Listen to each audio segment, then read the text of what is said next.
come back for the second. India have won the test match. India have won the series. They're going to get back for two. India at home. Lords goes wild. Hello and welcome to the latest episode of the 81 All Out podcast. This is Siddhartha Vaidyanathan, and I'm thrilled to be joined by two guests today who have both been on the show before to talk about the most exciting team of the ongoing T20 World Cup, which, of course, if you're in doubt, is, of course, Pakistan. No other team has played with they had games that have been so pulsating and so thrilling. Of course, it is not that Pakistan have played a game that was also one-sided, but that was thrilling for other reasons of history and narrative. Anyway, so Pakistan have won all the three games they played so far, and whether it's with bowling or batting or wait for it, fielding, they have actually been quite a sight to behold. So anyway, to talk about this Pakistan team and what they've been doing at the World Cup and what they've been doing before the World Cup, their players and everything else, we have two guests from Pakistan. Ahmer Naqvi, a freelance writer on pop culture, food, cricket, and various other things. He calls himself the Brian Lara of his generation, and he tweets at Karachi Katmal. He has written a brilliant piece on biryani in Karachi, which I will link to. Recently, he wrote that piece and it was fantastic. Please read it and also follow him and read all the other things that he puts out. Also joining us is Hassan Cheema from Lahore. He's been here before, of course, to talk about T20, Islamabad United, several other things. Also, he's been a writer, analyst, talent scout, and currently he's the manager of Islamabad United in the Pakistan Super League. Welcome back, Hassan. Pleasure to be here. And I'm happy about 3 years, but the thing that I'm most happy about is the fact that I'm on a call where I'm not the one with the internet issues. Yeah. The second it happened, I was like, God damn it. I've got Cheema's curse. Yeah, so these two gentlemen were on this podcast 2 years ago to talk about the mighty 90s Pakistan team. You can call them mighty or not mighty, depending on your view. But that was the time when we were struggling to get a slot for the recording because Cheema was having so much of internet issues that we finally thought that, okay, we have to give up on the podcast. But thankfully, we got it and we spoke about that team and the talent and, how every match that they played meant so much for those who were following that team closely.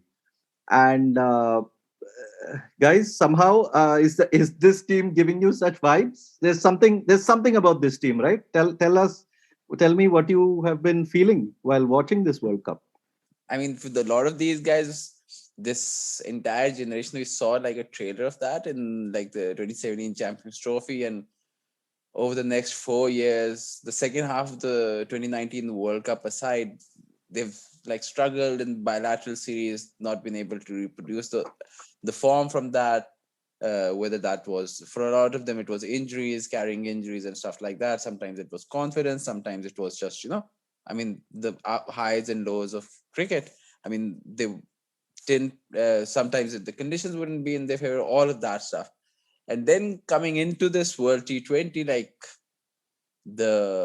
what would you say, 6-8 weeks prior to that, I mean, how much more of you didn't have essentially you didn't have the talent of that 90s side, but the cricket board pretty much gave a decent facsimile of everything around it. The cricket outside the ground from Pakistan in the 90s, I mean, they did a very good, as I said, imitation of that, right? A very good imitation of that. And Ramiz was, of course, at the forefront, the 90s man. Yeah.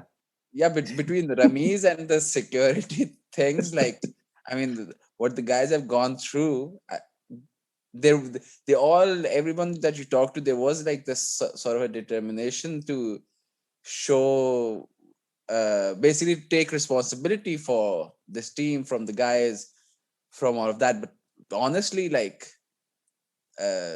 likelihood or the percentage of what's happened over the past week, I think was pretty small. At least that's what I feel. When you ask this question, what does it feel like? Um, I've been thinking about this a lot, and I have an analogy which is not perfect. I could have come up with a better analogy, but this is what we have right now. So basically, Please if tell you us it's watch, about your love. Please tell us it's about your love life. it's not about my love life, but it is about love life. If you remember the movie Dilwale Dulhania Le Jayenge, Of right? course. So Shah Rukh Khan plays, and shout out to Shah Rukh Khan and his family, and in solidarity with the persecution that they're facing. Um, Shah Rukh Khan plays this guy called Raj, and essentially he likes this girl, and then that girl is gone off to India to get married, and he has to win her back. And now, if she'd gone to, like, let's say in some other situation, he would have really struggled. But she was going to this joint family in India where everyone is like Punjabi and they want to have fun.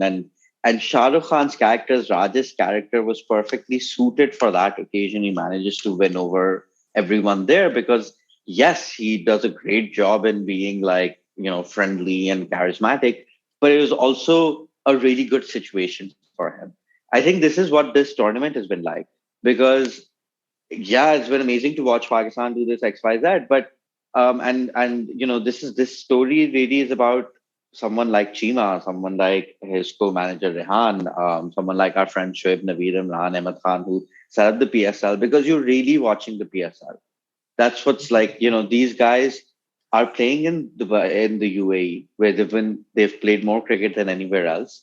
They're playing. It's almost like it's a PSL best 11, because everyone from 1 to 11 is playing the exact role that they've played for the PSL side for most of their careers now, right? So, like what Shaheen is doing, he knows that role exactly, even though he plays for the worst team in T20 cricket. Lahore Qalandars, right?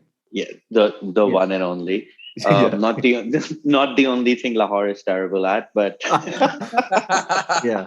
Yeah. Shots fired. uh, Yeah. yeah, क्या कहते हैं, you look at Babar Azam. So, for example, that match versus India, Usman Samiuddin had actually tweeted that message I shared on our WhatsApp group, but it was 150 to chase, right? And it's Dubai. It's a little bit dewy. This is something we've seen Babar Azam. In fact, not only have we seen him do this many times. I actually there's a lot of stories that are coming up. I hope I'm not being boring, but 2017, the first PSL is over. The second PSL, I've moved to Lahore and I share a house with Rehan, who is Cheema's co-manager. And Cheema and Rehan, they've already won one PSL, and we're having a discussion about which players they're going to retain the next year. And this is early on in the T20 revolution. There's just been like some work that we've all read up on how sixes are so important, and singles and doubles are not that important, and where your strike rate needs to be, and the idea of batting lineups where people can keep hitting sixes down to 11. And we're having this debate over these guys have decided to let go of Babar Azam, who at that point is not the Babar Azam we know today, but it's very obvious he's a generational talent. And they were looking to get a guy called Khalid Latif, who's, who is, amongst other things, would be implicated in a fiction scandal the following year. So my desire for them not to pick Khalid Latif was vindicated for other reasons. But the reason I'm telling you this thing is that even then, we all knew what kind of batter Babar Azam was. And we didn't know how amazingly consistent and exciting and great he'd be in all the formats. But in particular for T20 cricket, we had that conversation that day, so that if you're chasing something like 6, 7, 8 and over, Babar Azam is great. But when you're looking to get at like 10, 12 and over, he can be a liability. In this tournament so far, Babar Azam and the Pakistan team and all its three matches has played all of them within its comfort zone, and specifically within the comfort zone that you've seen them do well in the PSL. So for me, it's surprising when you think when Pakistan is playing like this, but when you actually look at these players, they're literally playing exactly how you see them play in the PSL. So it's not been as much of a fever dream as one would imagine. That's a great point actually, because I mean, in for all practical purposes, this Pakistan are probably most familiar with these conditions. UAE has been their home for many years. They all of these players have probably played more in the UAE than they have played in Pakistan itself. And though technically this is India's home tournament, and of course India gets to choose various things because of being the home team. I mean, venues and all that. But at the end of the day, you're right. I mean, Pakistani players, for them, this is second nature. I mean, these conditions are not alien at all. In fact, they are more home than home. Right. So I think that's where like when you see something like how the team isn't panicking, right? So that's something that you typically associate with Pakistan. And I don't want to jinx them, but yeah, maybe if they're playing in like Australia or England or whatever, and maybe there might be more confusion or there might be more problems or something like that. Maybe if they're playing in places where 200 is a power score, you would see the batting struggle a lot more. But the way that it's played out so far is really playing to everything that they've used to, and they've done a great job with it.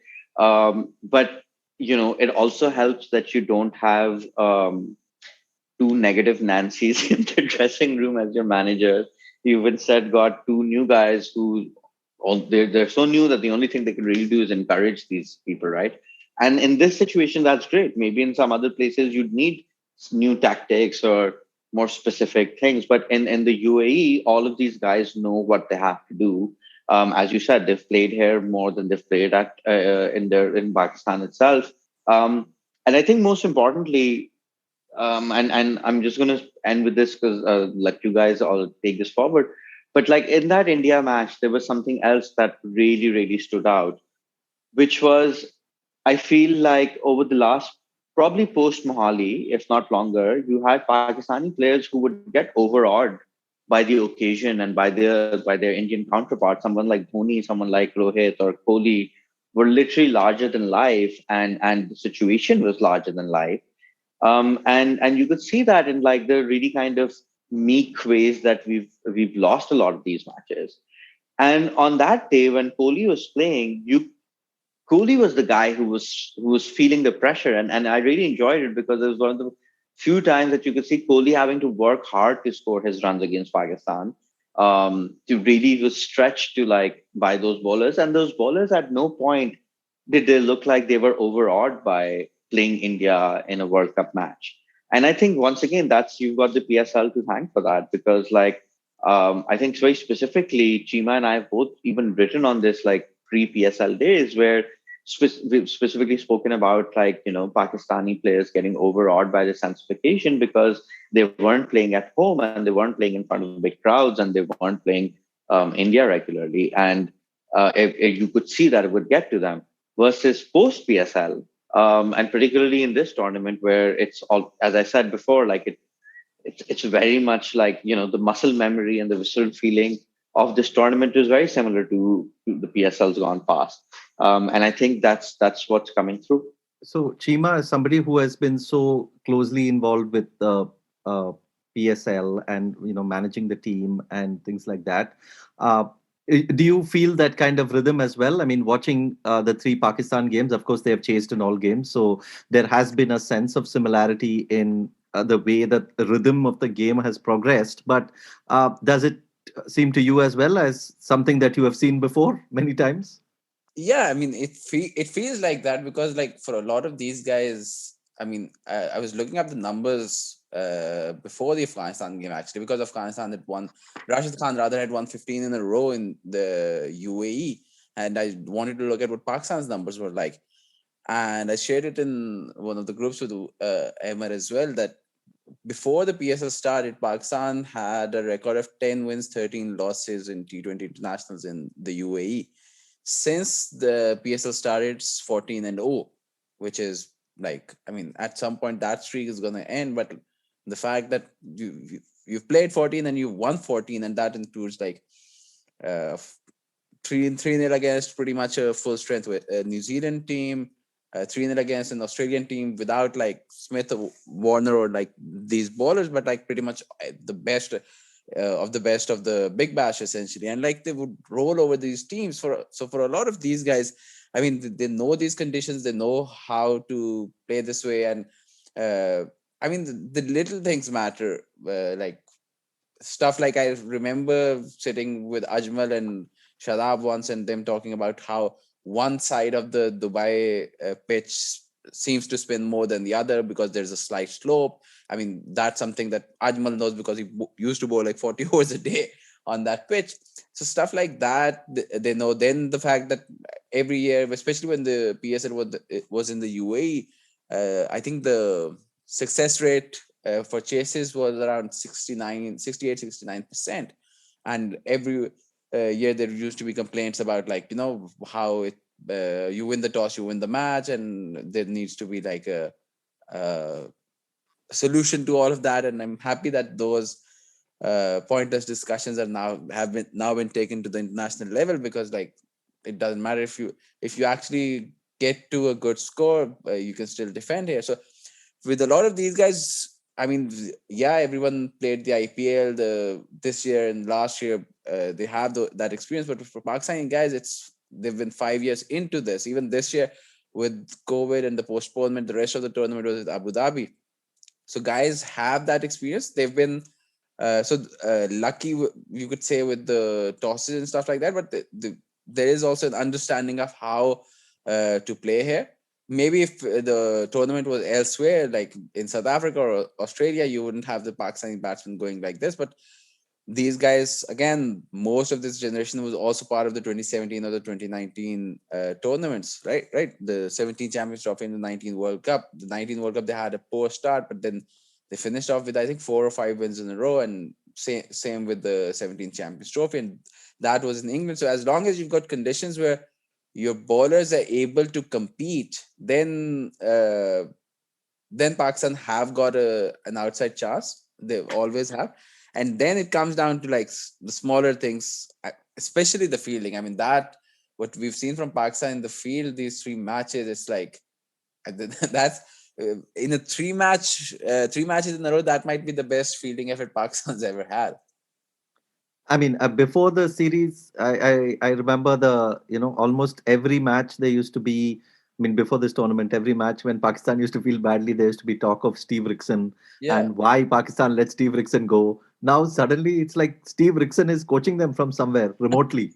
Yeah, I mean, one of the things that I'm fascinated by, I think Ahmer can add on this, is like Babar sort of like imposing his character on the team. I mean, we saw that in the West Indies Test series, saw little bits of that, but like him taking a stand over like getting Malik back, getting Fakhr back, not just because of like the experience of that. I'll come to that in a bit as well, but like Pakistan have pretty much got a team where Imad and Hafeez aside, they don't really have, and even Hafeez is like a decent enough catcher, but like they don't really have passengers, which like the initial squad that was picked, that was built on like you go hard, you will basically blast teams away, and the fielding side would be compromised in that.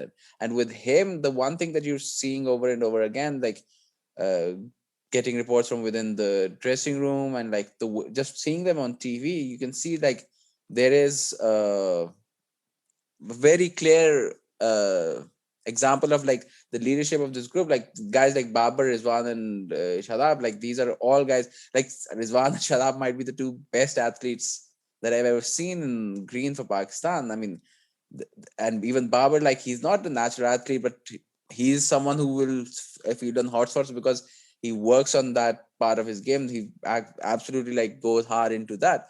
So there's all of that. Again, like the conditions help them.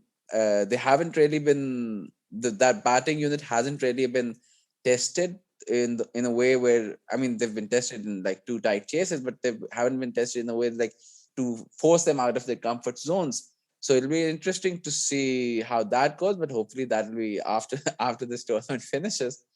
So there's that. I mean, the entire like Babar taking on the entire board chairman downwards and like coming through with that is like the most fascinating subplot for me in all of this. Yeah. there's I mean, the fielding has definitely been, I mean, for somebody like me who doesn't follow the PSL that closely but generally follows Pakistan through internationals, the fielding has definitely been a revelation. So I'm glad that you too think that the last three games have been perhaps the best I three mean, games I mean, in a row that they have this fielded is the well. thing, right? I mean, this is the thing. Like, I mean, I came into. I mean, Ahmer was mentioning like the start of the PSL 1, and I came in with this idea of like, you follow the NFL, you follow the NBA, you talk to people in European football, you talk to people in cricket, and you have like certain conceptions about how the game is played, and like there's a consistency about things, and you think about guys as like constant shift variables, right? Like there is like a upper limit and a lower limit to how guys will play, and that is how you construct teams and everything that goes into that. And the first year we were like basically fighting for a playoff spot, and then we went on a run where we won 5 in a row and won the tournament. The second time we won it, which was 2018, again, like after 4 games we had 2 wins, 2 losses, and then just we went on a run where the only game we lost was a dead rubber game. So apart from that, we had 7 wins and 7. And just being in the Pakistani dressing room, which is like, which feels that it has momentum, it is something like, it is something tangible. Like however much my logical like data analytics brain would want to reject it, once you are part of it, once you are around it, you realize like at the end of the day, these guys are like human beings, right? They have how their mood goes, how they feel about the game, how they feel about life, how they feel about the game.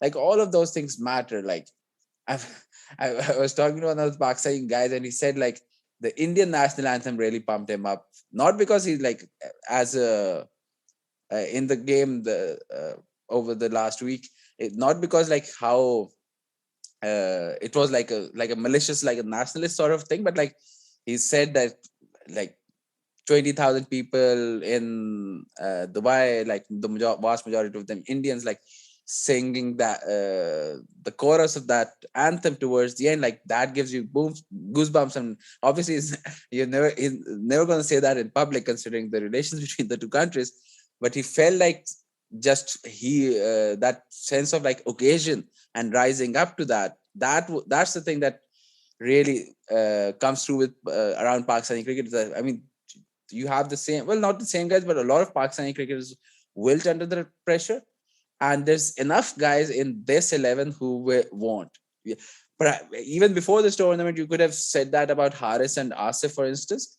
But as having known both of them for a few years, they aren't those sort of guys. They are the sort of guys who want that attention, who want that pressure, and they hadn't really done that with Pakistan for like a vast variety of reasons. But I'm really happy for them to sort of like show the world who they are. So it's like, I mean, I couldn't be happier, I guess. It's partly because, of course, that they have fielded first in all the three games, but there seems to be like such a clear understanding of the roles that each one is playing.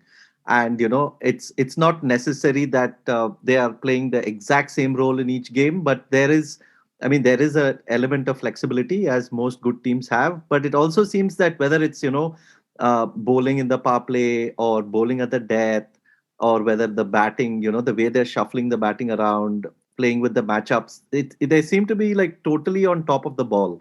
I mean, is that something you're noticing as well? Is that something you're seeing in this through the tournament?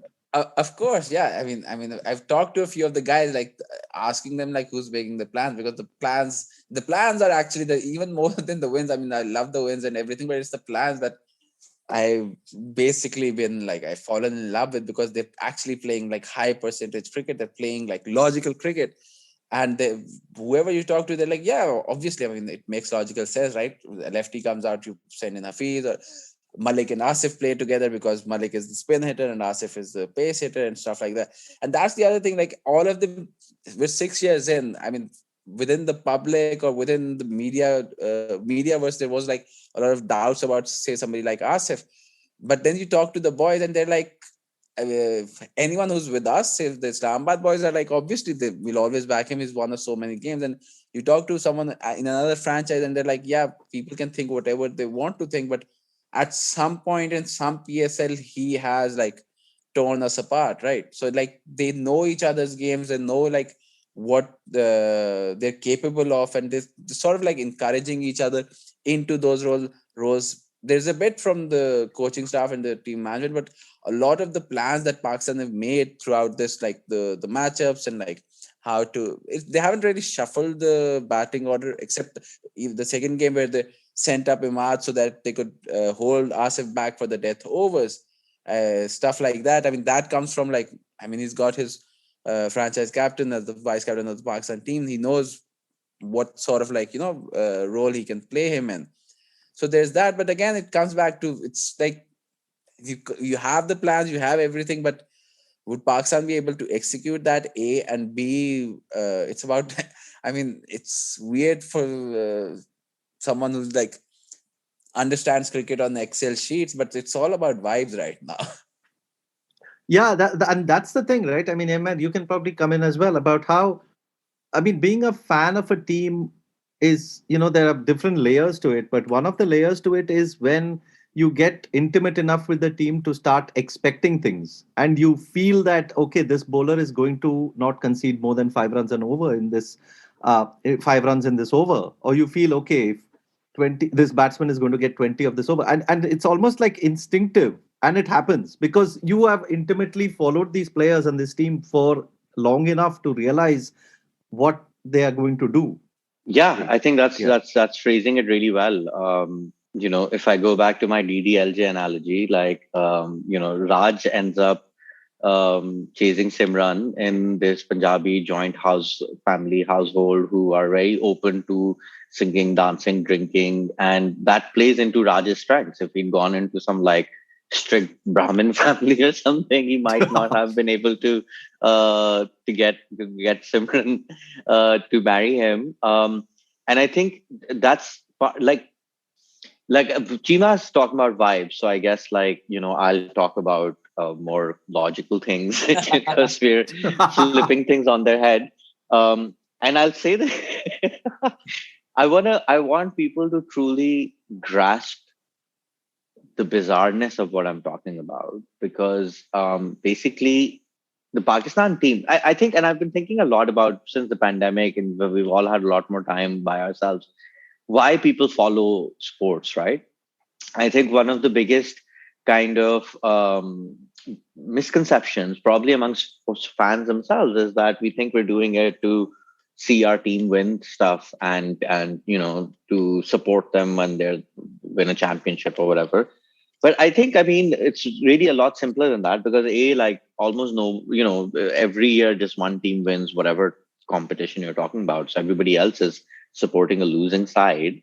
And you're really following a sports team to make you feel something. And it doesn't have to be good. It just has to make you feel, and the Pakistan team has the capacity to make you feel shitty a lot of the time, but it definitely makes you feel something.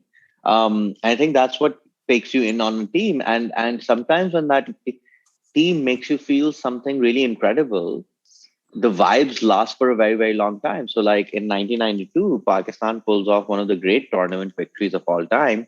And 30 years later, the vibes from that incredible victory deliver a prime minister who, in the middle of horrifying inflation and militants taking over the streets, is presiding over meetings to ban porn websites. So Pakistan is the best example of how dangerous a cricket team's vibes are, because it gave us one of I mean, your podcast is going to get so much hate now because we've made one mention to how terrible Imran Khan is as prime minister. No, don't but the worry. Our reason podcast has more Indian listeners, so we'll be even more popular now. But I think the reason I'm mentioning that is that, and someone like Cheema has done a lot of work on this, where, you get so caught up in these ideas and the vibes that you end up letting them take over real world consequential choices. So what I want to say over here once again is that, yeah, it's great Babar is doing this and Shadab is doing that, etc., etc. But it really is about the institution, right? It's not about the individual. And the institution here is the PSL. and the PSL's been around for long enough, and it's been like, as I keep saying, like, yeah, these guys really know their matchups and their plans and everything, but it's also because this is what they do.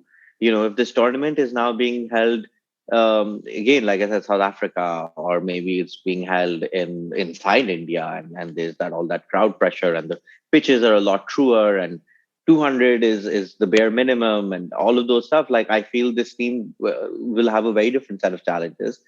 But right now, because they're in that zone, and I think that's why, the vibes definitely are there, but the vibes are there because everything else is in place for them to I keep coming back to DDLJ. Like, it's that place was primed for Raj to show up and win everyone's hearts. And this is what's happening with the Pakistan team at this tournament as well.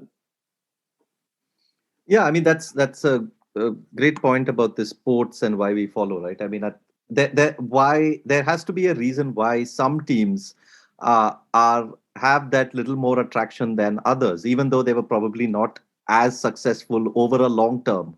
I mean, the Pakistan of the early 90s was a very good team, irrespective of World Cup or not. But, the fact that they won the World Cup, and they won it in such dramatic fashion, and they had to, pretty much, they were out of the tournament until they had to win every single match, and they did. And that kind of streak that they had, or any number of other teams. But, it is not just the result. I mean, there are any number of highly successful teams that win over a period of 5 years, but are not necessarily remembered with as much intimacy. And it's the same with franchises. I mean, why do some franchises have that draw or that magnetic pull, and why don't others? And I think it comes back to that intimacy point. And I think it's also this Pakistan team. It also strikes me that all the players who have, the people who have followed this team and the people who have followed PSL are, know these players well by now. I mean, of course, Shoaib Malik has been around since, I mean, I think I was like sucking on my thumb or something when Shoaib Malik made his debut. That's how long he's been playing. But, Hafeez, Malik, okay, these guys are the veterans, but even the so-called younger players have been around long enough for people to find that connect with them. I mean, Shaheen Afridi, I mean, a classic case of, he's still young in his career, but anyone who has seen him play has that vibe. They know the vibe, right? So there's a great sort of gelling of the players and the fans as well. I mean, we have to kind of throw this in, because only in Pakistan, that we've had such a long history of older players, and older star players having casting a very long shadow over everything that's happening in the dressing room. And I'm not implying anything, but it is pretty crazy that Shaheen Afridi's strategy for dealing with an older star player was to become his son-in-law.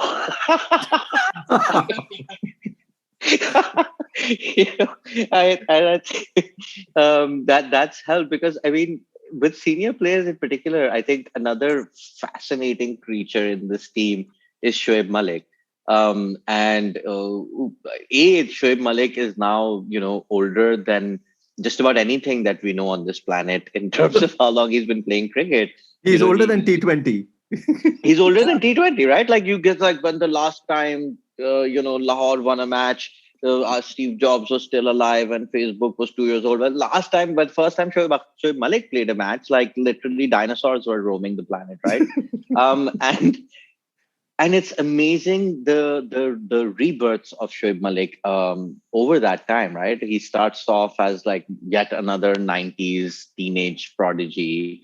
He becomes the typical young Pakistani who's made a captain before his time, and he's like also a Suckling imitation with his spin. He did back in the day, exactly. Yeah, that was one of his first avatars. And then he's a captain, and you think he'd do well, but instead, it turns out to be a bit of a disaster. Then he's like this, malicious senior player.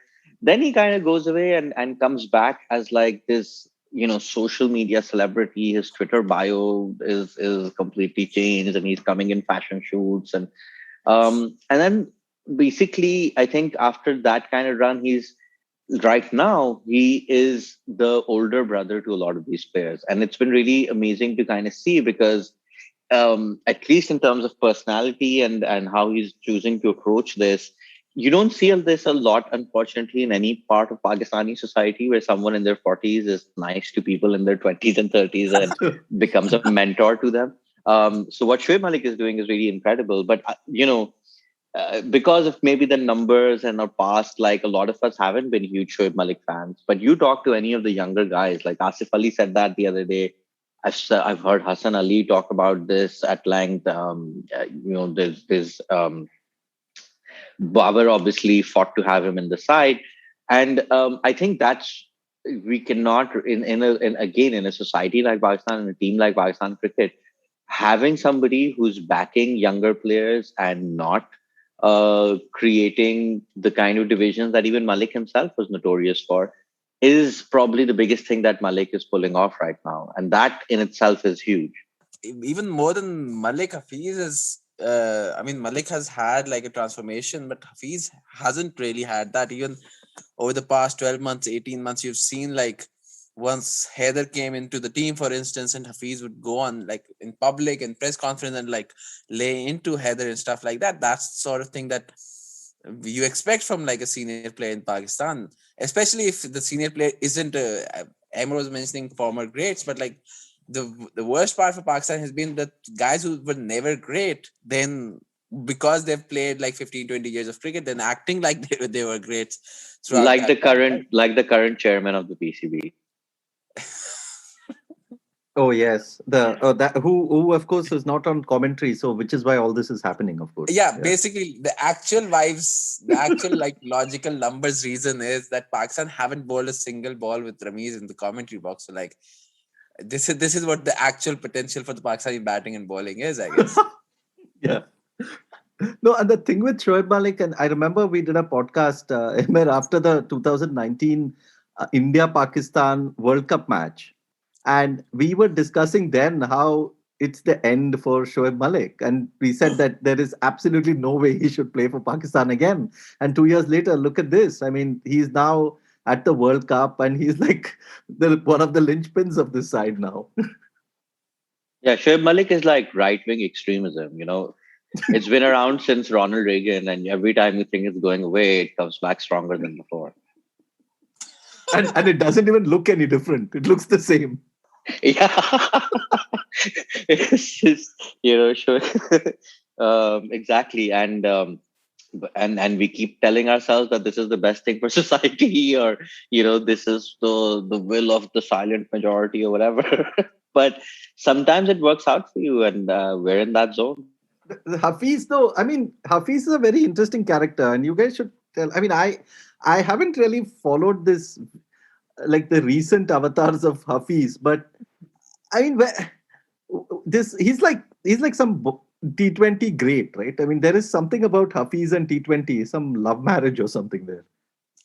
Yeah, the thing with Hafeez is like with Malik, you know what Malik is, right? Like the CPL version of him, which is he bats at 3, 4, 5. He bats with like a lot of young guys around him.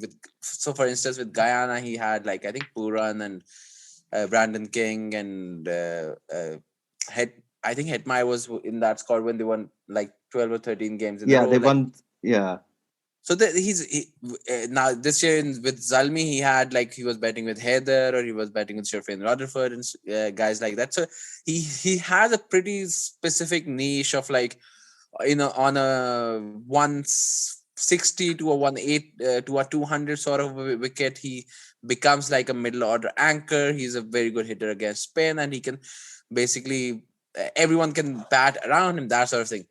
You look at Hafeez's career, and before the first World T20, he had the 2007 one. His strike rate was like 135 plus, like over 8 and over. Him and Imran Nazir were like the essentially were the guys who dominated the early years of Pakistani domestic T20 cricket. I think both of them were also the openers in the first World T20, the 2007 one. And then he goes off to play the IPL. He has a horror IPL. He comes back and he then becomes an anchor who can actually hit big. And then he becomes the captain in like the 2012 or the 2012 and the 14 World T20s, and he becomes like a middle order guy who just gets stuck. That like whatever his actual role was, the output of it was that he'd go out, get like 20 of 24 balls. Like for a lot of us, that is the image of him, especially in a big match for Pakistan, is him going out to bat at like 3 or 4 and getting 20 of 24 and like completely messing everything up. And then post the PSL, he becomes this guy who like culminates in the year 2020, where he's like this intent machine who just comes in and like gets a 6 off one of the first 3 balls of his innings, and then just slows down, gets to about like 15 of 12 or 15 of 15 balls, and then just goes off, which he goes into the old tape ball mode, the guy that he was famous for basically in the late 90s, early 2000s. Before he became a national cricketer, he was sort of like a local tape ball legend. He became that, and then 2021 starts and like all of that fades away, and he's just been having a bad year. I mean, trying to nail him down, like what exactly Hafeez is with the bat, that is, there is like you don't really know what he is, because every 6 months, every year, like there's a completely different version of himself. And then you give him the ball and he is the same guy he was like 15 years ago, which is he'll slide on the new ball. He's a menace against left-handers, and he'll just just bowl wicket to wicket, give you a couple of overs. And having him there basically means that in the bowling attack, which has Shadab and Imad, who both struggle against left-handed batting, no team can actually send out 2 left-handers, because you can always throw Hafeez the ball and like it's Eid for him every time there's 2 lefties on the crease. Yeah, I think, I was thinking about this, and Hafeez, the analogy for Hafeez is like the idea of South Asian unity. The 3 of us hang out and we're like, wow, Indian Pakistani so similar. We like spicy food and loud music. Wow. It's beautiful in these like rare moments, but most of the time it results in like, extremism and harassing women online and stuff like that. Like that's kind of like with Hafeez. Just to clarify, I mean, there's a lot of celebrities in Pakistan involved in that. There's nothing on Hafeez. Like we're not alleging anything here. Yeah, no, not that. This is just an analogy. Okay. Yeah, as an experience, like you're just like, wow, this could be the most beautiful thing I've experienced. And Mohammad Hafeez went on song like the Champions Trophy final.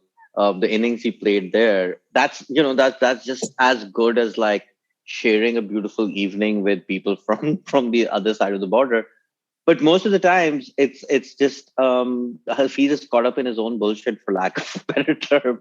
And I think like that's what you see with South Asians as well, because if for Lahore Qalandars, for Pakistan, for even in this tournament, you see the potential of Hafeez, and there's so many things that he can do so well. And I think right now the biggest advantage is that because he doesn't, previous incantations of Pakistani teams, if you had a star senior player past his prime, who's not the captain, is just a potential for disaster, because it just opens up a new power center in the dressing room. I think with particularly, Malik having very much positioned himself as a mentor, like, and the coaches all being new guys who haven't had time to really impose anything. That has meant that Hafeez is at the very least in a position where he's not succumbing to any of his bad impulses, and they haven't really needed him to show up either with the bat or the ball. But as Hassan said, him being in the lineup prevents some of the potential for the opposition, and that in itself is a really, really big thing. Okay, so he's a deterrent basically for left-handers, and for he can go up, he can float also. No, so he's the nuclear deterrent, right? Like the same way the Western powers give money to the Pakistan military, because they're like, well, they've got the bomb, so you don't want to mess with them. So it's the same way, Hafeez is our nuclear bomb. We don't know when we're going to use it, and if he falls into the wrong hands, it's bad for everyone. So you just gotta trust us. Okay. Now we're getting into some serious territory here. Yeah. But now that we're going on this path of these players and their resurrection, I'm remembering the 2019 World Cup again when Ahmer, you were really trolling Imad in that World Cup, and you were wondering what the heck is this guy doing in this team. But look at him. I mean, look, he has like found the perfect sort of slot for himself in this team, and he's again such a flexible cricketer here, opening the bowling, batting, floating. It's great, and fielding, not to forget. First of all, if you look at any of my Imad Wasim related tweets, you will see nothing but praise, comparisons to Messi, and I feel you can choose to read it as sarcastic, but if it goes to court, I feel I have a good chance to make my case. But also, I think in terms of vibes, as long as Pakistan has as an opening bowler with like a hair that young children want to copy, that's always a good sign. And then, I mean, I think again, this is what I've been saying all along, that Imad getting those 2 overs at the top, is something that can also be a liability for you, because you've got a guy who's only going to bowl in the power play, doesn't add too much with the bat. But at the same time, like in these kinds of conditions and this particular kind of role, Imad also, is a PSL winning captain. He knows what he has to do, and he's pulled that off really, really well. And that's really been the story of Pakistan this tournament.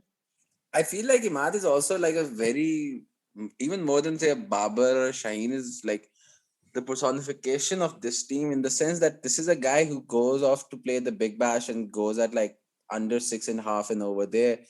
He goes to the CPL this year. He goes at under 6 and over there. He goes to the Blast, plays for Nottinghamshire, which has Trent Bridge, one of the flattest wickets in the world, which you've had like multiple 400 plus scores in ODI cricket, and he goes at like 6.2, 6.3 there. This is a guy who all throughout the world plays T20 leagues and performs really, really well, like wherever he goes, like extraordinary numbers that he's got.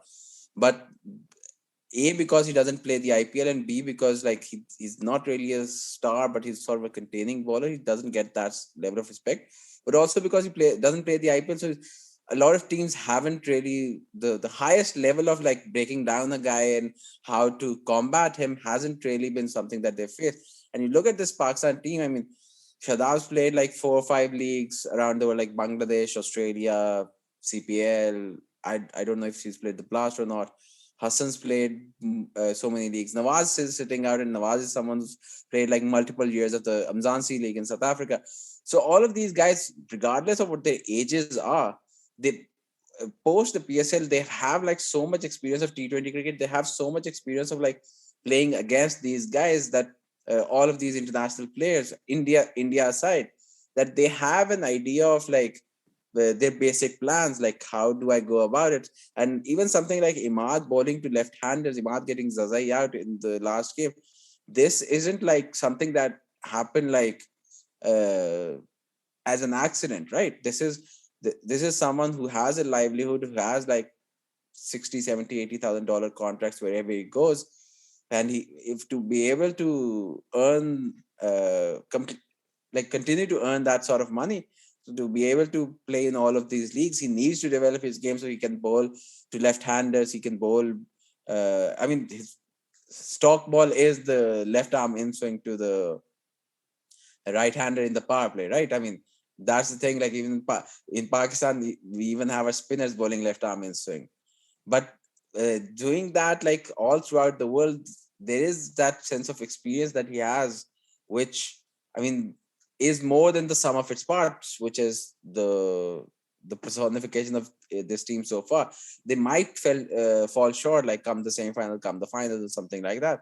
But the fact that they're playing a very like logical, reasonable, sort of like a plan-based T20 game is something like that is something worth building on, I guess.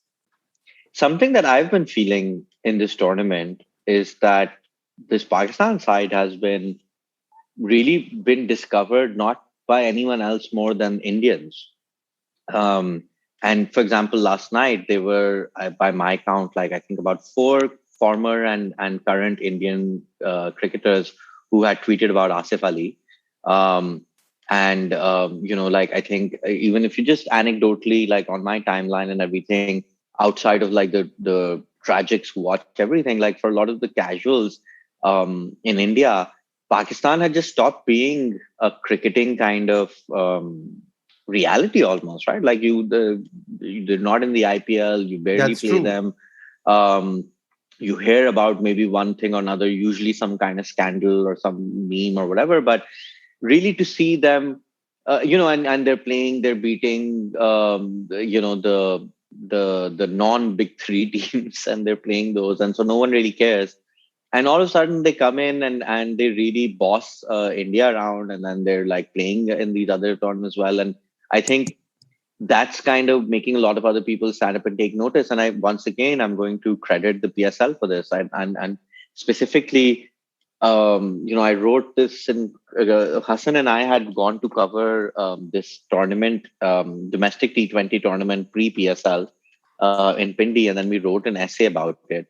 And you see so many of the things we're talking about in that essay, the PSL's kind of delivered on that. And one of them, those things being that, these guys, this generation A is playing high quality cricket in tense situations, big players, X, Y, Z.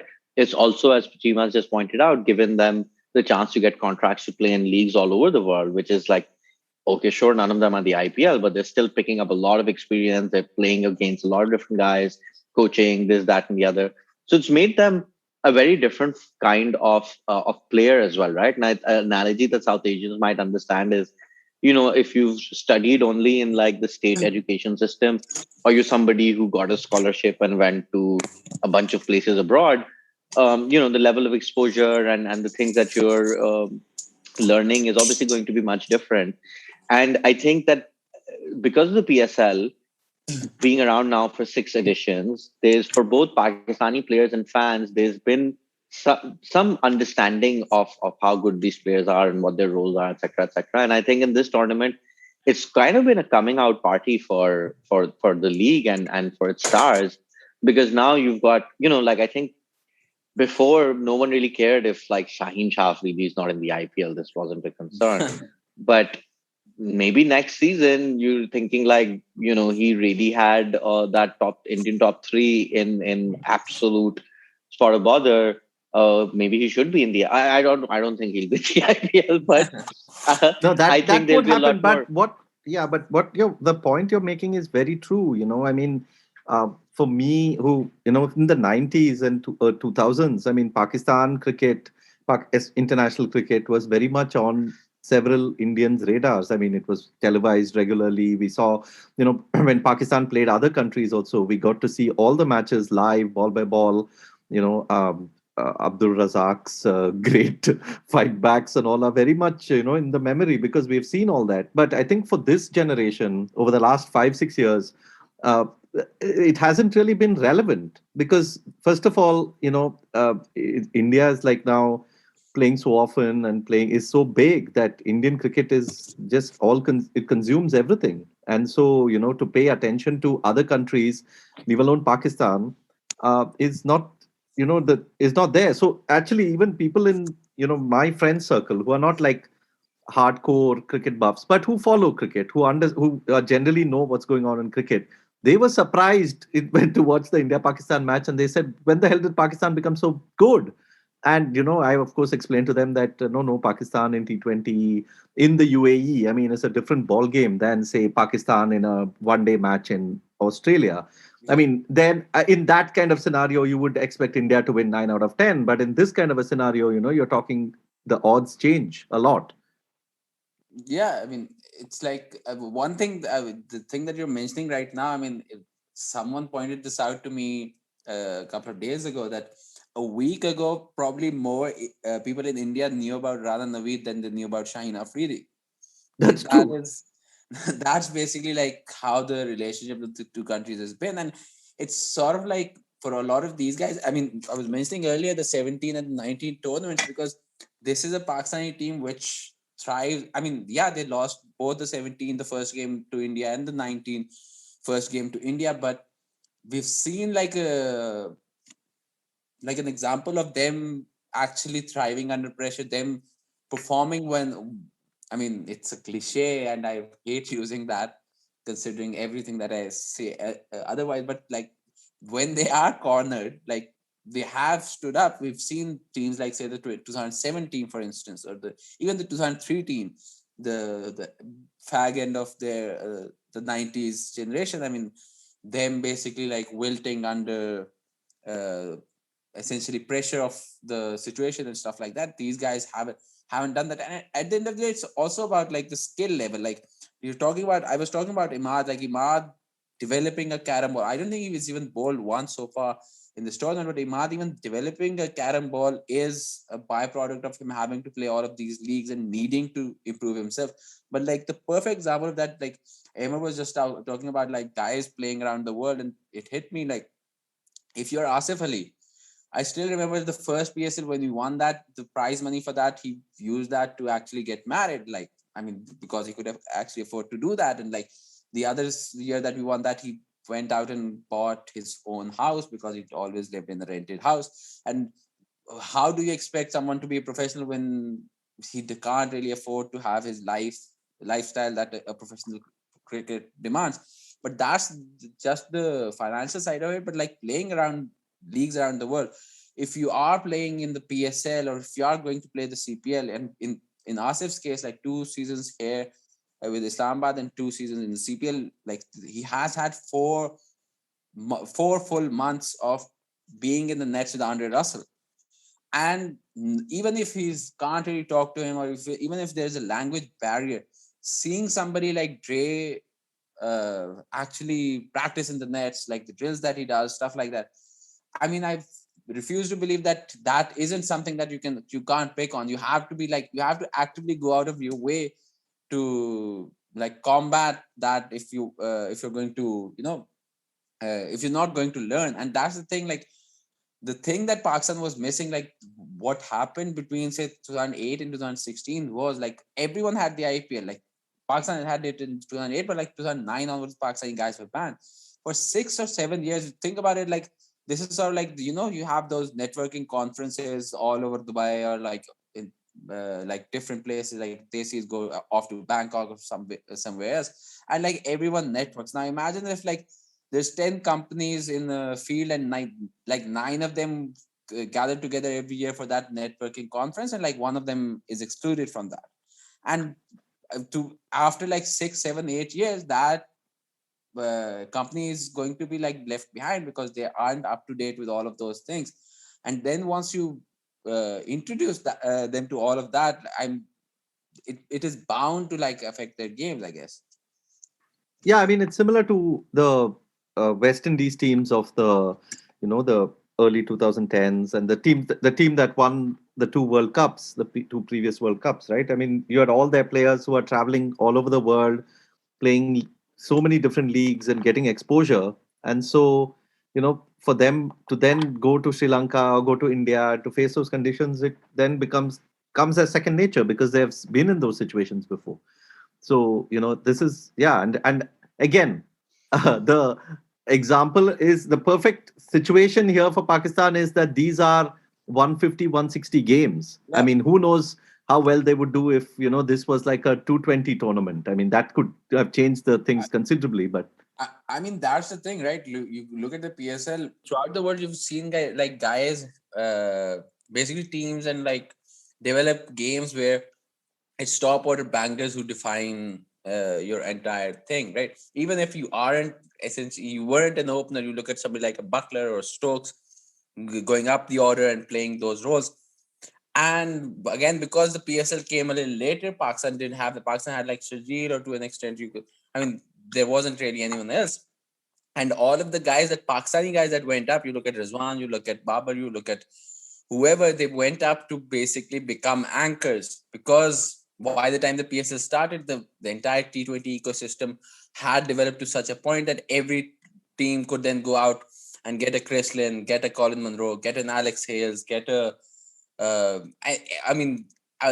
foreign opener like that who could get you those runs, could get you like James Vince for Multan, Shane Watson. I mean, Shane Watson won 2 PSLs. So like Parks, the local guys, you couldn't develop anyone in that position because like every franchise could essentially spend one of its more expensive picks on a foreign established banger up top. So now you come to a place where you've got a top five. I mean, there's three anchors. There's one guy who shouldn't be an anchor but has the anchor's numbers, and there's one Hafeez, which is like whatever he is.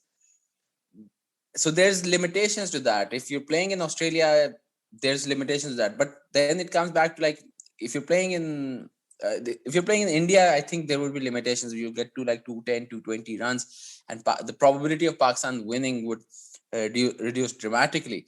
But if you have, this is the thing with like the 17, 19, and this, if you give Pakistani bowling something to, something that they're helped with, a little bit of swing, a little bit of like the ball is getting stuck in the wicket, a little bit of reverse, or like anything that doesn't make it like, see ball, hit ball, where we see so much T20 cricket around the world where bowlers are essentially bowling machines. As soon as you give them a good bowling attacks, any sort of a chance to actually compete in the game, then, then they can make a 200 pitch into like a 170 pitch. I mean, the Afghanistan game, or the New Zealand game, the pitch was like very odd, but like both the India game and the Afghanistan game, those weren't really 150 pitches, I think. I think there's also Cheema is mentioning something. He mentioned the dates as well, and I think that's it's something that we've also kind of, it's coincided with our kind of careers on writing and working in cricket, because like 2008, the Mumbai attacks, and then Pakistan's out of IPL. That there's an 18 month period where there's attacks in Pakistan as well, and then we lose, home cricket, and then there's the fixing scandal. And all of that, perhaps even the bigger factor was that in 2003, when Ramiz Raja was appointed by the military dictatorship to be the chairman, he had completely changed the pitches in domestic cricket in Pakistan. And Hassan and Rehan have done an excellent article on this. And that that had really changed the kind of player that was emerging from Pakistan. And that 8-year period where there's no home cricket, there's no IPL, there's a touring team, and there's a lot of like transitional players, and Pakistan really didn't have that kind of identity that it's associated with its cricket, and that obviously is because you're not playing in those conditions and the pathways are disrupted, etc. 2016, when the first PSL begins, is really when like a new generation starts, and you might watch the 2019 World Cup Pakistan India game and feel not much has changed, but obviously there's the 2017 and what happened this time around. And I think one of the things last year, I texted this on the group. I was working in the PSL and I was standing on the boundary side, and there was a double header. And so I'd watched 4 innings.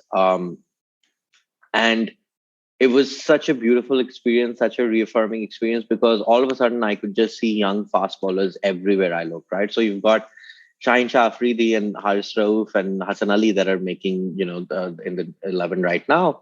But you've also got someone like Mohammad Hasnain and Naseem Shah, who are very exciting. You've got Cheema's team has Mohammad Wasim Jr. is in the squad. You've got Musa, who's another exciting fast bowler. And then even with young spinners, every PSL seems to throw up some mystery magic teenage spinner who haven't maybe gone on to a steadier career. But, every side seems to have an exciting young fast bowler. And maybe previously it would have been difficult to develop all this talent, and that creates its own politics and dramas and everything. But because the PSL offers this place where not only they're playing a season out against these other names and getting recognition within Pakistan, but then also the PSL allows them to get league contracts everywhere, and almost all the guys that I've mentioned have played in other leagues. And I think that's been so instrumental in allowing this team to have an identity, and that identity being something that the fans can also hold on to. And it's like, I mean, the one guy that you missed in that, I mean, who's probably the most representative of that is probably Shahnawaz Dahani, right? In that, I mean, talking about like someone uh, loving the attention, loving the camera, loving, embracing the fact that he is an international cricketer, like considering the background and everything he comes from. Someone tweeted last night that Dhani's out there, the Pakistan team's out there trying to win the tournament, and Dhani's out there trying to win the Spirit of Cricket award. Like between after every game, Dhani's with he was with Dhoni, I think, after the India game. He was with Rashid Khan after yesterday's game. So, and the other thing is like logically it makes sense because this format demands that. This format with like the skills of the batters as they have been developing over the past decade or so, it's demanded like extremes. It's demanded like leg spinners who must have like multiple varieties. It's more and more demanding like 90 mph plus bowlers. You look at the same in the IPL. I saw Malik this year. I loved what he was doing. You look at the KKR boys, what they've done, and you see all of these guys in the IPL. So in Pakistan, it's sort of like between the first class, the club game, and everything. There weren't like fast bowlers coming through, and suddenly there's like the Haris Rauf template, which is like you don't really need. Have you got pace? Okay, that's it. That's enough. Then we can. This is something that we can work on, and then you have like this entire generation of guys like Pakistan probably have like 10, 12 guys who consistently bowl 140 plus right now. And like 5 years ago, that might have been like 2. And there's like this change coming through, which from the outside you might not realize, but like within once you're up there, you see that every year there's this one guy, there's this other guy. And as also the thing is, like with these franchises, if you are going to spend like $50,000, $60,000, $70,000 on the guy, you are then obviously going to take care of him, right? You are going to make sure that if he has an injury or if whatever he suffers through, you want to protect him as an asset. And for a lot of Pakistani guys, that wasn't always the case. And Haris is a very good example of that. This is someone that the Qalandars like invested really hard in, and that sort of a culture sort of goes on to the national team as well. I mean, you could say that the national team still there is an issue of like overusing guys and stuff like that. But think about the fact that less than 2.5 years ago, Pakistan went into an India game and Shaheen was on the bench. And right now, even the idea of saying that Pakistan could go into like a big ICC tournament game and Shaheen wasn't there just seems ridiculous, right?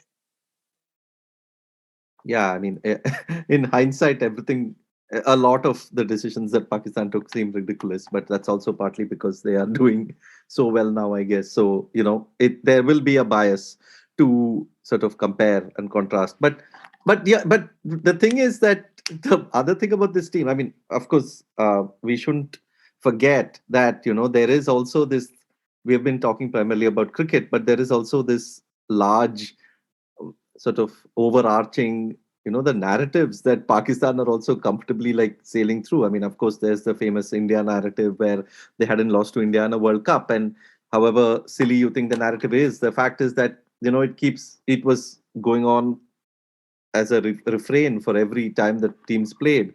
And of course, the famous Mocha ads and this and that. And there was, I mean, I don't know how much it was hanging over the players, but it was hanging over the game. And that's a fact. And then, of course, in the New Zealand case, you had the whole New Zealand backing out of the tour, and then the whole security issue, and Hafeez and all the other players also getting in. Many of the other players getting into the act and sort of saying that trying to tell the New Zealand team that they were quite ridiculous to go. I mean, that is a different debate altogether. But I'm just saying there has been a large narrative component to this tournament, which also they have comfortably sailed through. Yeah, I'm thinking. So in 2011, and I might have my facts wrong, so please correct me, but I believe Paddy Upton was the coach for the winning Indian team, right? And that's now that Indian not the team coach, but Kirsten was the coach. Upton was sorry, his assistant. vibes manager or Yeah, whatever. vibes. And Upton basically champions, and this Indian team is basically the golden generation, and then some new youngsters and everything. And very famously, there's that dossier where they're encouraged to have sex before a game, and essentially a focus Yeah. on just being in the right zone, mentally and spiritually, etc. Because the idea is, man, these you're not going to teach Sachin how to play the on drive, so you just need all these guys to just be relaxed and they'll perform, right? And that's the kind of thinking that Paddy Upton brings into it. 2016, Paddy Upton is now coach of Lahore Qalandars, right? And it should be noted that Lahore Qalandars, a side that has Shaheen Afridi, Haris Rauf, and Rashid Khan. Um, you could conquer distant planets with that bowling lineup. Finished last with this bowling lineup. They finished last in 5 of the 6 PSLs. They're Now that is absolutely an horrible achievement. Huh? team. That is an Absolute achievement, Yeah. And so it's in 2016, the first PSL. Paddy Upton is the coach of Lahore Qalandars, and very famously, he's got this hands-off approach. These guys are all professional; they know what to do. And I remember the first practice, there were slots for all the teams in the Dubai, the ICC's headquarters where they train. And the Lahore team, I think, had missed its bus and it's missed its slot, and they showed up like 4 hours later. And if you could see that here's a coach who is used to having a certain set of expectations from international athletes, and then there's without putting blame on any one particular facet of it, like it was an organization that really wasn't up to those, to being governed like that, right? Even the international players in there very quickly had kind of given up on doing anything but getting their own stuff done, and Lahore had a disastrous tournament. And back then we were thinking that, maybe you really can't have that approach with Pakistanis, because there's that Pakistanis need somebody with a big stick to get them to work, whatever, that kind of cliche. But I think this tournament, you see that approach coming through, because actually with these guys, what you really need is to just step back and let them feel comfortable and let them feel confident, and they know what to do, and particularly in these situations, right? And so I think that's a huge journey there for Pakistan cricket in itself, where I think 5-6 years ago, even Cheema's team, Islamabad United, brought in a lot of data and were like really, player friendly. And I think as much as Hassan has done, like his co-manager Rehan has this incredible relationship with a lot of his players, and he's involved in talking to their parents about their marriage and where they should do this or that. And so they've been really player positive and everything. But even with these guys, there was a sense that, but can you have this approach with Pakistani players? Somehow, it's all these nativist ideas of them not being able to be good enough, etc. And you see with like, that maybe, you can't give too much responsibility to people who haven't earned it or experienced it yet. But at this point, with these young players, having Philander and Hayden and Saklan in the dressing room, I don't want to say too much about what they're doing, because it can't be that much. They've just joined the job, but they are letting them just express themselves and, not being like a headmaster or whatever, which is notoriously what Misbah and Waqar were like. And you see how ridiculous the level of change in the same players has been as a team since they left. But ultimately, I think it comes down to that, is that also there's been that growth and maturity in Pakistani cricket and Pakistani cricketers, where now you're at actually with this team, with this core, that if you have that Paddy Upton 2011 approach, it actually works for them. There has been this professionalization of the game, right? Like Pakistan was Pakistan was there when the Packer revolution came through, and with the county and everything. But with the IPL and with like the 90s, the fielding standards, the fitness standards, those weren't things that Pakistan were up to date with. And now these guys, like, even if you go back and look at, say, the 2016 World T20, you had Sharjeel in the 11th, you had Khalid Leaf in the 11th. Afridi was like a passenger in the field, considering the state of his knees by that stage. And you had a team, Irfan was in that 11 as well. you had a team where the captain was most concerned about like hiding guys because of the in the field, because they were passengers, because they were liability. That how you're able to do that, you just were able to only compete on your skills.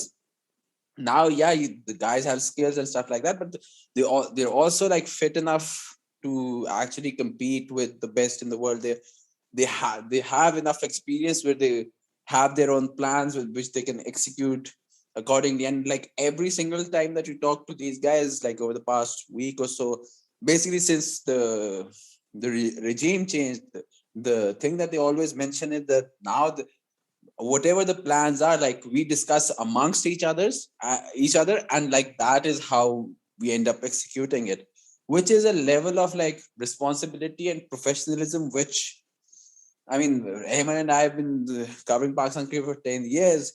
Coming even to this point, regardless of what happens after that, that alone is sort of like there's enough change for you to be a little optimistic. Yeah, absolutely. I mean, I think it's seems to be like a result of number of years of groundwork that has been put in, and again, as we discussed, things have come together in the perfect storm. So yeah, let's see how much longer it continues. But 3 out of 3 is a good start. But I one of the things that I wanted They'll to. go off and lose to Namibia now after this podcast. Yeah, Namibia, I think it'll be 50 all out. Then we'll all be like, okay, fine. Pakistan everything is good. Everything is all as good as in Pakistan. We don't have to think that this is some new, different thing now. And of course, there is precedent in 99 when they lost to Bangladesh, and Wasim Akram famously said, we lost to our brothers. So there is Yeah. that. I mean, the fact that Pakistan haven't ever lost to Afghanistan like in a major tournament is like, I mean, considering what's happened like in the political world over the past 20 years and the relationship between the two fan bases, we saw that with the 2019 World Cup game as well. Like, I feel like once that happens, I don't know like how that's going to be received and how that'll go. That'll be Yeah, interesting. that's quite a shocker for me, actually. I somehow thought Afghanistan would have at least pulled off one win. So, yeah. I mean, Okay. all 3 games they've come really close, and I mean, losing to at least yesterday they lost to Asif in like a Babar 50. I mean, 2019 losing to Ahmer Imad. I feel like that must have stung. Yeah, but okay. As longtime fans of the Pakistan team, not just as professionals who have written and worked in the cricket, which was more fun to watch, the India win or the New Zealand win? Honest, two hands in your heart. I mean, There's no comparison. yeah, like the India game is sort of like, I mean, though that's a sort of a dream that we've all had in Pakistan, and like you wake up and you realize, yeah, obviously that's never gonna happen, right? Like you have India at 6 for 2, you get them to like 150 is all that they can get, and like they struggle, and like even getting to 150 is like a challenge for them, and then your guys come out and like bat like it's day one of the pitch is like day one of the boxing day test at the MCG, and you can just play everything on the up. Like that entire like 3-4 hour period, like also considering the fact that India is literally the best T20 team in the world, and if it was say England or any other team, you could still say that you have your conditions on your side, or like the team is playing in alien conditions, or they're not used to it. This is an Indian team in Asian conditions, coming off of like a month of IPL playing in those conditions, and you just like outclass them. It wasn't really believable. Like the New Zealand game, we've seen a version of that in Test cricket, One Day cricket, T20 cricket, over and over again. Oh, Pakistan have got like a short chase and they're messing it up. What a surprise! I mean, I think also you've got to. I think okay. So like last time around, Dhoni had said, "Okay, at some point, India will lose to Pakistan. This, we've been great that this streak has happened, but it'll happen at some time. So, that's how the game goes. And Pakistan could have beaten India at any, broken the streak in men's cricket, and it would have been exciting. But it could have also been like a more boring match, and this was a boring match in a lot of ways. But both the 2017 final and this match, for me, the reason that they entered folklore is the left armor opening bowler creating havoc with some of the best batters to have ever played white ball cricket. Right, like Rohit Sharma is just, and Cheema can talk about it as well. Like Pakistani players really think he's one of the greatest they've ever seen. Several of them rate him much higher than Kohli even. And Rohit Sharma now, like first Ahmer, probably since his return, the only good deliveries Ahmer has bowled was to Rohit Sharma, and then Shaheen scripting what he did in this match. I think for me that was the most satisfying thing, right? Like a Pakistani team that's using its bowling to make that difference. That's what is I, as a fan, is what I've always been attracted to this side, right? That's what always keeps me coming back. And to watch, I said this before in this podcast as well. Okay, when I was watching Kohli and Pant, and like these guys, anytime I've seen them, they're just bossing everything. And for them to kind of really struggle for every run, to be really switched on. And that's usually in Pakistan-India games you saw in reverse, right? Like our batters were like kind of puffing their cheeks and sweating and not being able to time the ball and kind of just looking a bit ugly out there.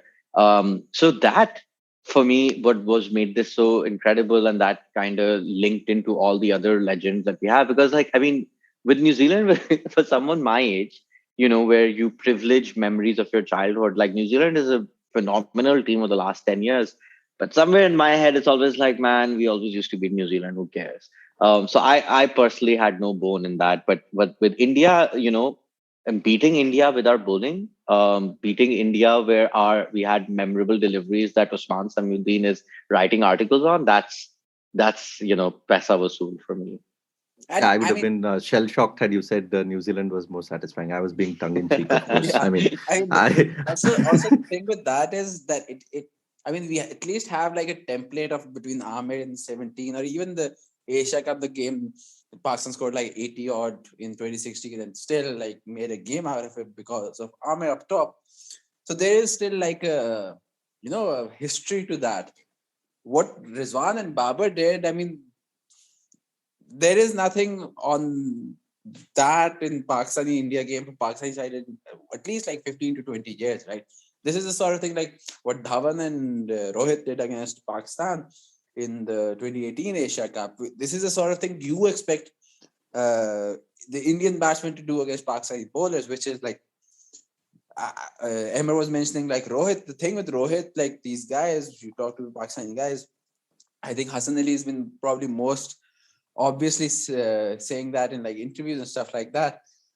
The thing they have with Rohit, like compared to pretty much every other batsman in the world, is that he demoralizes them, because once Rohit's in, their good balls aren't good enough. And that was what Rizwan was doing in that partnership, right? I mean, that Rizwan, like half pull, half sweep, we've had to plan against that because he plays for a different franchise. And like, that's such a difficult shot to plan against, because he usually plays that on like a off stump ball slightly back of a length, which is literally what you want your new bowler bowling, right? Off stump, fourth stump, good length, maybe slightly back of a length, because you don't want it too full so that the batsman can get under it. Like that is what power play T20 bowling is. And this is a guy who plays a shot where he more often than not gets a boundary off of that. And that's the thing, like that is not something that at least I don't remember having much experience of. Like I was trying to figure it out, like maybe like Afridi had a few innings in the mid 2000s, all of those series, or like Ijaz Ahmed had like in the late 90s, or even don't remind me of that now. I will get heart attacks again. No, but like, in all of those cases, there was one guy, right? you look at like Ijaz was with Afridi, but like it was Ijaz carrying it, or it was just Sayyid Anwar carrying it, or like it was just Afridi carrying it, and the other guy was just like whatever. Now the other guy is like Babar Azam. So that was the thing with the India game. Like even though with 23 to win of 24 balls with 10 wickets in hand, there was still a part of me that thought Pakistan could lose this game because The funniest thing would have been if Pakistan had lost that game with 10 wickets in hand. That would have been the comedy of a different proportion altogether. Yeah. I mean, that's the Rizwan Babar thing. Like, and it is also completely Pakistani thing because it might not work elsewhere. Maybe the data doesn't back it. There is such a debate over like teams having an anchor. And Pakistan are like, what about we have two anchors? and yet, that considering the conditions, considering this par score in this World T20, that might be the best strategy. Like 5 years of T20 development is thrown out of the window because apparently having two anchors up top is the thing to do now. I mean, I think I've been trying to find the right analogy for this, and I haven't come up with a good one. But like, so I'm just going to go with Shah Rukh again. It's imperfect, but I love Shah Rukh. So It's timely. It's exactly. So basically, if you look at Indian cinema, Bollywood, Hindi cinema, you had like basically the angry young man template that Amitabh does in the 70s, but then it kind of drift back to kind of like this action hero, righteous situation in the 80s. And then Shah Rukh Khan emerges in the early to mid 90s doing what was then called anti-hero. What today we would just call, typical toxic masculinity. But back then was actually a thing that had not existed in Hindi cinema before, right? Like there's this guy Like the Dar and the Anjams and all that. Yeah, right? Bazigar, and he's playing this guy who's not the hero, and yet and he's clearly got these flaws in his character, and yet you're kind of attracted to his as a protagonist as well. And it was something that hadn't existed in Hindi cinema, mainstream cinema at that point, and that really catapults Shah Rukh to this, the start of his fame. And the point I wanted to make was like something that really hadn't existed before, and that's Babar Azam, right? Like when Babar Azam in the 2019 World Cup scores a century for Pakistan chasing against New Zealand, it is the first middle order century in the World Cup by a Pakistani in 32 years. Yeah. Is literally our entire lifetimes had gone without seeing a reliable batter, especially chasing.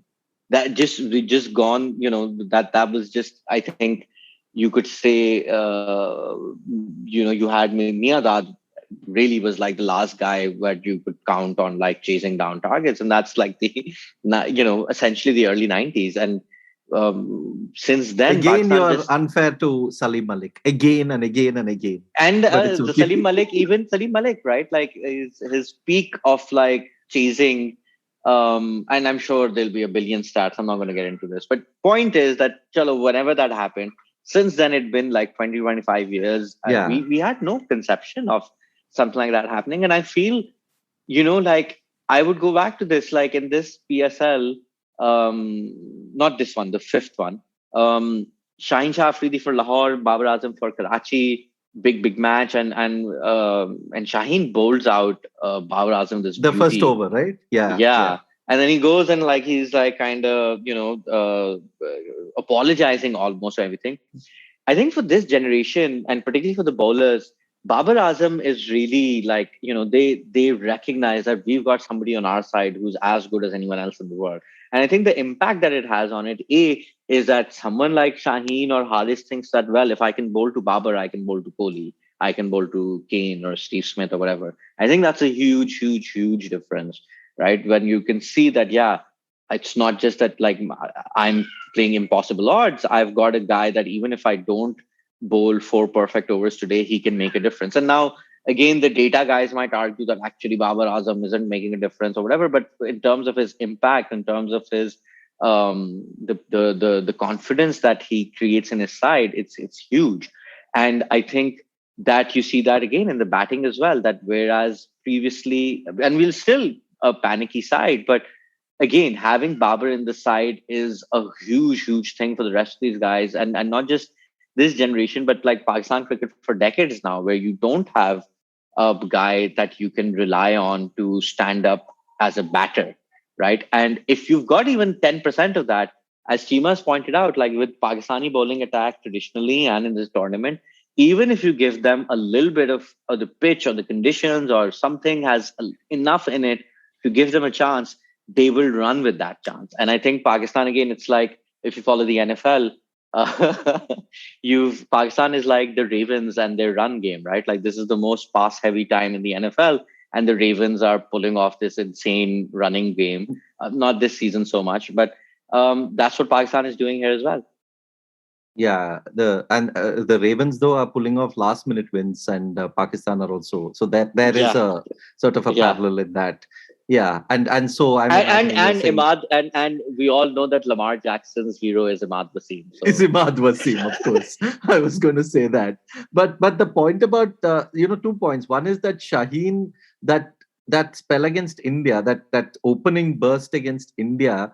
What I enjoyed, I mean, of course, I'll link Osman's piece about his balls, the balls he bowled to Rohit and Rahul, but the perfection of that was that it could have worked in any form of cricket in any conditions. I mean, that Rohit wicket did not need that specific pitch or that specific ground or anything. I mean, that ball could have worked, wherever it was. I mean, there was some kind of a purity to that opening burst from Shaheen, didn't you think?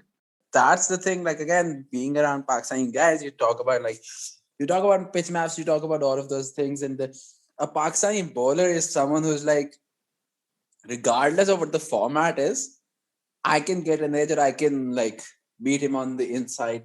Like that, my best ball is still better than whatever all the heavy bats, all the flat wickets, all the development of the game. Even like the Hassan getting Suryakumar Yadav out, I feel like maybe the wickets later, like Pant onwards, the wickets were maybe like guys throwing their bats at it and like being deceived by pace or being deceived by spin and stuff like that.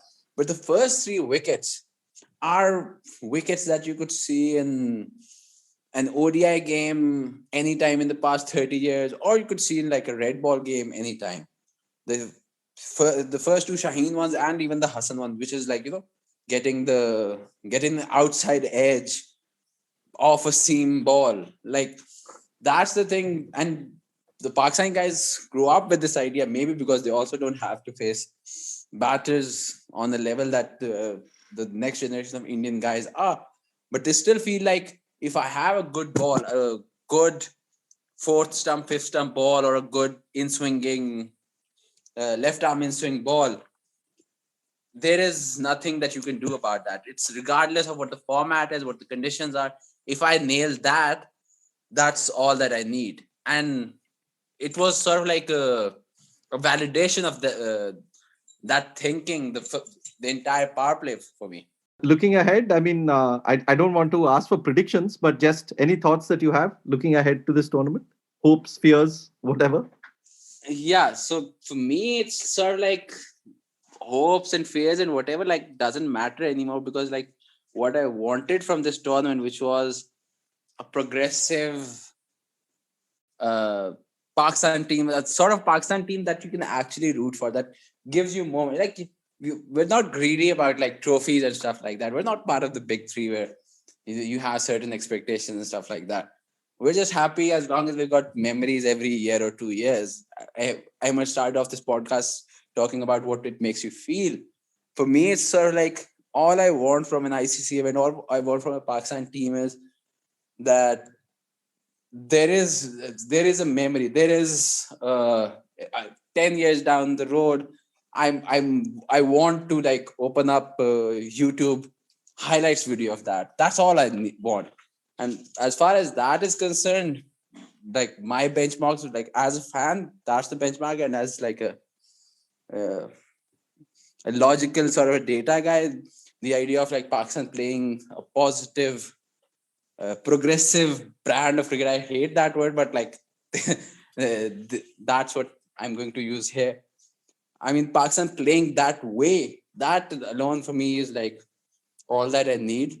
Still, I'd prefer like if Pakistan had like maybe even two guys in the top 5 who could take on the opposition bowling. But considering the resources that you have, whatever I can ask for, they've already delivered more than that. All right. So, yeah, thanks, Hassan. I think you probably have to take leave, but thanks a lot for joining us. And hopefully, we can have you back at the end of the tournament. Sure. And I hope Pakistan's there at the end of the tournament as well. Absolutely.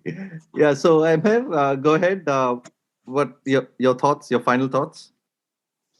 Yeah, I mean, I think Hassan framed it perfectly. Like, what you're really looking for is some kind of memory. Because I think I said this to a lot of friends, particularly working in cricket, had really taken so much of the joy away of it. And I'd been complaining to a lot of people that I just want to quit. I definitely I don't even know if I want to keep watching cricket anymore. It's just very lost a lot of joy for it. And so for me, like this tournament has been, I have not viewed it with the same level of anxiety and being wrecked as I usually would. And then Pakistan's been playing the way it's been playing, that it's been really kind of fun to watch. And I think more than anything else, like I feel this, if we win, that would be amazing. But I think in a lot of ways, there's just a lot of validation and gratification I feel for friends of mine like Hassan, like Rehan, like Shoaib, Naveed, Imran Khan, because it's their work really that's pulled off these results, right? And so, like, yeah, I mean, at the end of the day, now one playoff match or two kind of knockout matches is a bit of a roll of the die, but what they've played in this tournament is sustainable, and that isn't something you can pull off overnight. And that is something that is a very beautiful thing that I've been privileged to watch up close for the last few years. And as cynical I've felt about it, like watching a tournament like this where the effort put into investing in the PSL and making it successful and in making these players come to the top, that is really, really gratifying. And I think that's probably something that you can hope to see in future tournaments as well. I think fields wise, as I said before, like it's been great that our arch rivals are kind of like, oh, actually these guys have a good team. And I think again, like after every PSL, you'd be tweeting something and Indian followers would be like, oh, come on, man, it's probably not that good. Hope so that's kind of changing those perceptions there. But I think the great thing about the PSL has been that even if the Pakistan team doesn't play well, it's given Pakistani cricket fans this really wonderful thing to look forward to. And for the sport in the country, I think that was a really, really important thing. With the isolation, with the bans, with everything, Pakistan cricket was really struggling to find an identity and a narrative. And the PSL's done that, and the PSL's insulated it from the other stuff going on around the world. And so I hope the PSL stays. You never know with Pakistan what happens. But yeah, I think like it's been validating to see this tournament. And so regardless of whatever happens in the 2 to 4 matches that are left for Pakistan, I think that's not going to change the long-term assessment of where things are right now. Yeah, and it's amazing how time, as well as the way things are, as well as your own experiences. I mean, this is such a stark contrast to what you would have probably said had I asked you this question 3 games into the 1999 World Cup, right? I mean, that would have been, I mean, if for you, Pakistan losing that final was such a big deal. And you were not saying, irrespective of what happens, I'm happy with the way the team is performing, that they have an identity. But it just shows that over time and given your involvement with the game, how much can change perception wise, right? Yeah, I think, I mean, that's one of those things where we're both old enough to have seen, generations change in the sports that we follow. And, there are times where for example, in 2009 to 12, if you'd asked a Real Madrid fan that, do you think you'll ever be able to overcome what Barcelona is doing, they might have had a really bleak response. And now Barcelona is an absolute shambles. So that happens in sport. And I think like that's something, again, the older you get, it's something you come to appreciate. And I think for 16-year-old Ahmer in 99 World Cup, that was everything. That was what my entire life had led up to, that final against Australia at that point, right? Versus now there's been a lot more of my life that I've lived. And so definitely, you come to appreciate and enjoy these rhythms that play out over many years or decades even. And I think I'm very lucky to be at like at a happy point of one of those rhythms right now. Perfect. So yeah, on that note, we shall wind up this podcast. Pakistan still have a while to go, but it looks like they could enter the semi-final, and then after that, of course, who knows? But yeah, thanks a lot, Ahmer, for joining us, and Hassan as well. I mean, this has been great. It has also been great personally for me because, as I said, I'm not as clued into Pakistan cricket as I would like to be. And just to watch this team and to hear from you both about, the PSL and all the happenings and what exactly this team is doing right and what is working in their favor. It's been an enriching sort of conversation for me. So thank you for that. So that brings us to the end of another episode of the 81 All Out podcast. Thank you so much for listening. As always, please download the app, download the podcast on whatever app you have, review it, rate it, go to our website, 81allout.com, follow us on Twitter at 81allout. You can buy us a coffee if you go to ko-fi.com/81allout, and you can put in a one-time contribution or you can set up a subscription. Thank you so much for listening. Send us your feedback, and we'll join you in about a week or so. Stay healthy. He'll come back for the second. India have won the test match. India have won the series. They're going to get back for two. India home. Lords goes wide.